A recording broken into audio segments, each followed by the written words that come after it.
The challenge with any game that's in a series is that, you know, there's some baggage and there's some work to do. But if you develop your space fairly carefully, you groom it, then you can avoid, I guess, some fundamental missteps that make it very hard and impenetrable for new people to come in. You know, regardless of positioning and how you might talk about NPR, we've tried to keep Dragon Age something that at the very surface level you can understand, right? Demons bad, blight bad, right? Those are pretty much universals. Humans flawed, mages dangerous, but also powerful.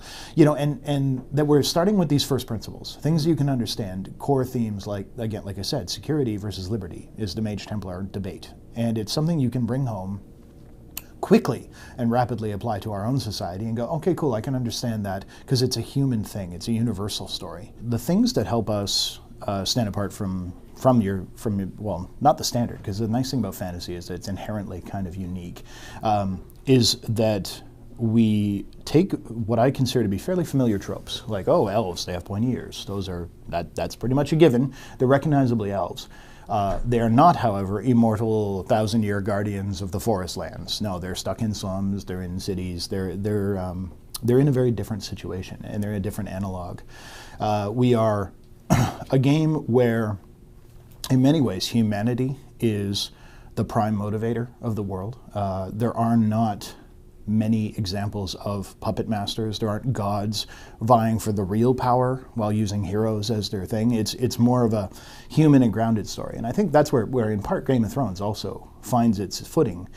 They do so in a context of very low magic, though. So in our case, it is to blend the struggles of, well, we have a world with high magic where there's remnants of very high magic left lying around, but we don't have an active god or any kind of like superpowered being that's struggling to control it. It's a very human story, but a human story with more fantastical elements. And then you mix with that things that help us stand out just by virtue of being purely unique. The Qunari, right? They're you know, not quite religion of the Qun as the invasion force, right? Them as this pressure on the outside, disturbing the status quo, the tension between the mages and Templars, something we keep deliberately gray, because I think it's a very personal choice whether you sacrifice liberty for security, right? That's a pretty fundamental decision. And that's the kind of thing that skirting that line between a real story and grounded characters, but with fantastical elements that are quite obvious, lets us explore a space that isn't always covered.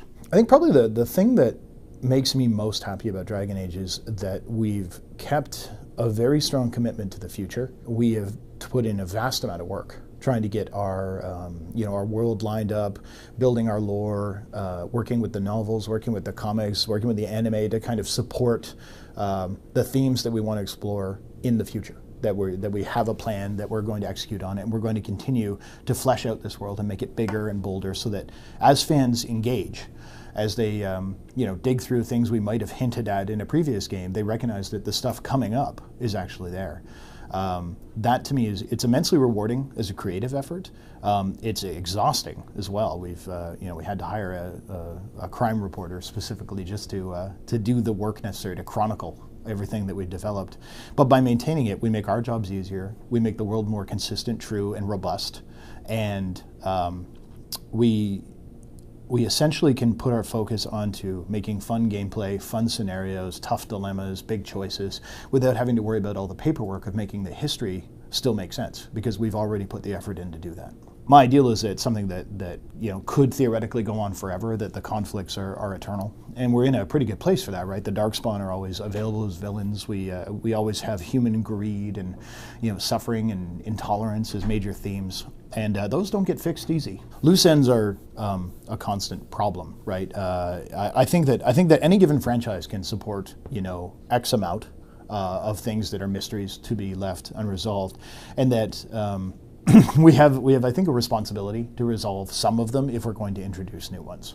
So I tend to look at it as a you have to look at it as an evolving thing. It's like a plant you have to groom, you know, a bonsai tree essentially, where I want to bring a branch over here, but I probably can't have branches to the right as well. And so in that case, we maintain it by going through, you know, kind of at the end of every game, we almost do like a story post-mortem. What did we introduce? What did we not wrap up? What's still dangling out there? And I think right now the franchise is in a place where there's a few too many loose ends, and that we need to resolve more of them. We will be introducing new mysteries. That's the joy of having a world where the narrators, the history, the lore books, they're all fundamentally written from the perspective of someone in the world, specifically so that there are no absolutes. But while we can explore new stuff, I think that we have a resolution to say, well, so what is up with Red Lyrium? And that's the kind of thing that we want to bring to people's understanding, so that they can come along for the ride and enjoy it. So we have some stuff to pay forward, but we wrap up the old stuff as we go. And as long as you're cleaning up after yourself, it works out pretty well. Would you want to work on Dragon Age for the rest of your life? Does it just keep going on forever? Well, rest of my life is. I mean, I think there's a distinct pushback to a 90-year-old creative director. That's just waving your cane, getting kids off your virtual lawn, right? Wondering why things aren't like Second Life anymore. So I probably not quite that far out. Here's the thing. It's a organization that really supports the kind of storytelling we do, right?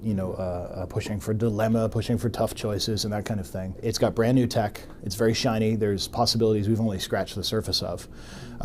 So there's a huge amount of potential. Lots of challenges. Keeps me very engaged, and the team is amazing. So certainly no plans to leave in the near future.